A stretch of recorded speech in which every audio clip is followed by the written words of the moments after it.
જૂનાગઢ પટેલ કેળવણી મંડળનો વિવાદ વકર્યો, ટ્રસ્ટીને હટાવવા વાલીઓએ કર્યા ઉપવાસ, ટ્રસ્ટીના પરિવાર સામે ગંભીર આક્ષેપોની જડી વરસાદી. જૂનાગઢમાં આવેલી પ્રતિષ્ઠિત સંસ્થા પટેલ કેળવણી મંડળ સંચાલિત ગર્લ્સ હોસ્ટેલનો વિવાદ હવે ચરમસીમાએ પહોંચ્યો. ટ્રસ્ટી કાંતિ ફળદુ અને તેમના પુત્રની દાદાગીરી સામે વાલીઓએ મોરચો માંડ્યો. લાંબા સમયથી ચાલી રહેલા વિવાદમાં હવે વાલીઓ આંદોલનના માર્ગે ઉતર્યા. મેનેજિંગ ટ્રસ્ટી કાંતિ ફળદુના રાજીનામાની માંગ સાથે વાલીઓ ઉપવાસ પર બેઠા છે. આ વિવાદમાં રાજકીય ભૂકંપ ત્યારે આવ્યો જ્યારે સ્થાનિક ધારાસભ્યોએ આંદોલનકારી વાલીઓની મુલાકાત લીધી અને ટ્રસ્ટીના પરિવાર સામે ગંભીર આક્ષેપ લગાવ્યા. ટ્રસ્ટીના પુત્રનો વિવાદિત ઓડિયો વાયરલ થતા અનુસૂચિત જાતિના લોકોમાં રોષ ફેલાયો. ધારાસભ્ય સંજય કોરડિયાએ ચેતન ફળદુના વાયરલ વિડીયોને લઈને આકરા પ્રહાર કર્યા. આ પટેલ સમાજની લડાઈ છે, ત્યારે આ લડાઈમાં અનુસૂચિત જાતિ વિશે અભદ્ર વાત કરવી એ ખૂબ જ નિંદનીય બાબત છે. આ વિવાદ હવે માત્ર રાજીનામા પૂરતો મર્યાદિત રહ્યો નથી, પરંતુ સંસ્થાના આર્થિક વહીવટને લઈને પણ ગંભીર સવાલો ઊભા થયા છે. જામખંભાળિયાની બજારમાં ભર ઉનાળે પાણીની રેલમછેલ થઈ ગઈ. દેવભૂમિ દ્વારકાના જામખંભાળિયામાં લોકો શુદ્ધ પાણી માટે વલખા મારી રહ્યા છે. જે પાણી આપવામાં આવી રહ્યું છે તે ગંદુ પાણી મળતા ગ્રામજનોમાં રોષ ફાટી નીકળ્યો છે. લોકોએ રેલી કાઢીને આવેદન આપ્યું, જેના બીજા દિવસે ખંભાળિયા તંત્રની બેદરકારીના કારણે ભર ઉનાળે રોડ પર નદી વહેતી હોય તેવા દ્રશ્યો સર્જાયા. જુઓ જામખંભાળિયાના નગર ગેટ પાસેના દ્રશ્યો. અહીં તંત્રની બેદરકારીના કારણે રોડ પર ગંદા પાણીની રેલમછેલ થઈ હતી. ગટર ઉભરાતા ભર ઉનાળે બજારોમાં નદીઓ વહેતી જોવા મળી. ગટર છલકાતા રસ્તા પર ગંદા પાણી ફરી વળ્યા. ગટરના પાણી મુખ્ય રસ્તાઓ પર ફરી વળતા સ્થાનિકો અને રાહદારીઓ પરેશાન થયા. ઉભરાતી ગટરના ગંદા પાણી દુકાનોના ઓટલા સુધી પહોંચતા વેપારીઓ મુશ્કેલીમાં મુકાયા. દુર્ગંધ મારતા પાણીમાંથી રાહદારીઓ પસાર થવા મજબૂર બન્યા. સ્થાનિકો દ્વારા અનેક વખત પાલિકા તંત્રને રજૂઆત કરવા છતાં કોઈ કાર્યવાહી ન થઈ, જેથી ફરી એકવાર લોકોને ગંદા પાણીમાંથી પસાર થવું પડ્યું. ખેડાના એનઆરઆઈ ગામ પિંજમાં પાણીનો કકળાટ છે. પંચાયતની પાણીના ટેન્કરમાંથી મરેલો ઉંદર નીકળતા મૃત ઉંદરને પંચાયત કચેરીની બહાર જ લટકાવી દીધો. ખેડા જિલ્લાના સુખી અને સંપન્ન ગણાતા એનઆરઆઈ ગામ પીંજમાં ભર ઉનાળે પાણીનો ભારે કકળાટ શરૂ થયો. લુહાર ફળિયામાં છેલ્લા 5 દિવસથી પીવાનું પાણી ન આવતા સ્થાનિકોમાં રોષ ફેલાયો. તેવામાં પંચાયતે મોકલેલા ટેન્કરમાંથી મૃત ઉંદર નીકળતા હોબાળો મચી ગયો. રોષે ભરાયેલા ગ્રામજનોએ મૃત ઉંદર સાથે વિરોધ કર્યો. વિરોધ ત્યાં અટક્યો ન હતો. ગ્રામજનો ખાલી માટલા તેમજ ડોલ લઈને ગ્રામ પંચાયતનો ઘેરાવ કરવા પહોંચી ગયા. કચેરીમાં માટલા અને ડોલ ફેંકીને પોતાનો રોષ ટાળવ્યો. પરંતુ આજે જાહેર રજા હોવાથી કચેરીમાં સરપંચ કે તલાટી કોઈ હાજર મળ્યા ન હતા. પંચાયતમાં કોઈ જવાબદાર પદાધિકારી હાજર ન હોવાથી લોકોનો ગુસ્સો સાતમા આસમાને પહોંચ્યો, જેથી આક્રોશિત ગ્રામજનોએ ઉગ્ર વિરોધના પ્રતિક રૂપે મૃત ઉંદરને પંચાયત કચેરીની બહાર જ લટકાવી દીધો. તો આ મામલે સરપંચે ગ્રામજનો પર બદનામ કરવાનો આક્ષેપ કર્યો હતો. જૂનાગઢના જીઆઈડીસી 2 વિસ્તારમાં રોડ નહીં બનતા ઉદ્યોગકારોમાં આક્રોશ. જૂનાગઢમાં તંત્રની ઘોર બેદરકારીના કારણે ઉદ્યોગકારોની હાલત કફોડી બની. બિસ્માર રસ્તાને કારણે ઉદ્યોગકારોમાં તંત્ર સામે રોષ જોવા મળ્યો. જૂનાગઢના જીઆઈડીસી 2 વિસ્તારમાં તંત્રની ઘોર બેદરકારી સામે ઉદ્યોગકારોએ બાયો ચડાવી.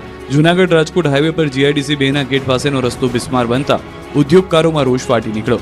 હાઈવે પર ચોમાસામાં પાણી ભરાવાની સમસ્યા દૂર કરવા માટે પુલ બનાવવાનો નિર્ણય લેવાયો. તે સમયે ઉદ્યોગકારોને આશ્વાસન અપાયું હતું કે પુલ બન્યા બાદ નવો રસ્તો બનાવી આપવામાં આવશે, પરંતુ પુલના લોકાર્પણને 7 મહિના વીતી ગયા છતાં સ્થિતિ જસની તસ છે, જેના કારણે ઉદ્યોગકારોમાં રોષ ફેલાયો. પુલની કામગીરી સમયે જીઆઈડીસીના રસ્તા પર વાહનોને ડાયવર્ઝન અપાયું, પરંતુ પુલના નિર્માણ બાદ રસ્તો ન બનતા ઉદ્યોગકારોની હાલત કફોડી બની. સાથે જ આ માર્ગ પરથી પસાર થતા સમયે અકસ્માત થવાનો ડર રહે છે. ઉદ્યોગકારોનો આક્ષેપ છે કે હાલ એવી સ્થિતિ છે કે કારખાનાઓ સુધી વાહનો પહોંચવામાં પણ મુશ્કેલી પડી રહી છે. તંત્ર દ્વારા માત્ર વાયદા જ કરવામાં આવ્યા છે, પરંતુ કામગીરી કરવામાં આવતી નથી. આ તરફ તંત્રની નબળી કામગીરીનો વધુ એક નમૂનો સામે આવ્યો. જય ભવાની એસ્ટેટમાં પણ તંત્ર દ્વારા ભૂગર્ભ ગટર માટે રસ્તો તો ખોદાયા, પરંતુ રોડ બનાવવાની કામગીરી અધવચ્ચે જ મૂકી દેવાય. બિસ્માર રસ્તાને કારણે ત્રાહિમામ પોકારી ઉઠેલા લોકોએ ચીમકી ઉચ્ચારી. જોકે આગામી 24 કલાકમાં કામ શરૂ નહીં થાય તો ઉગ્ર આંદોલન કરાશે. સમગ્ર મામલે મનપાના શાસક પક્ષના નેતાઓએ કામગીરી શરૂ કરી હોવાની સ્પષ્ટતા કરી. રાજકોટના જંગલેશ્વરમાં હાઈકોર્ટના આદેશ બાદ 1358 મિલકત તોડી પાડવાનો રસ્તો ખુલ્લો થતા સ્થાનિકોમાં રોષ. રાજકોટના જંગલેશ્વરમાં હવે ડિમોલિશન પાર્ટ 2 માટેનો રસ્તો ખુલી ગયો છે. અહીં 400 કરોડની 1,06,800 ચોરસ મીટર જમીન પર 1,358 પરિવારો દ્વારા દબાણ કરવામાં આવ્યું હતું, જેને પાડી દેવા હાઈકોર્ટે આદેશ કરતા હવે ફરી એકવાર અહીં બુલડોઝરવાળી થશે. 720 અરજદારોની 6 અપીલ રાજ્ય મહેસૂલ પંચે રદ કરી, જેથી હવે ગમે ત્યારે અહીં બુલડોઝર ફરી વળશે. 1,358 દબાણને જમીન દોસ્ત કરી દેવાશે, જેને લઈને જંગલેશ્વરના સ્થાનિકોને તંત્રને નોટિસ મળતા હાઈકોર્ટમાં ગયા હતા.